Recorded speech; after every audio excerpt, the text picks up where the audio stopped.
আসসালামু আলাইকুম। হাই, সবাই কেমন আছেন?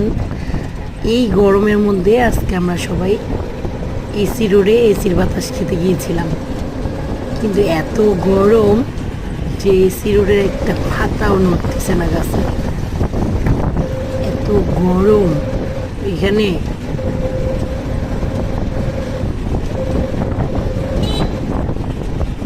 প্রচণ্ড রোদ। আমরা এসি রোডে গিয়েছিলাম এসি রোদের বাতাস খেতে, তো এসি রোদে এত গরম তাই আমরা চলে এসেছিলাম।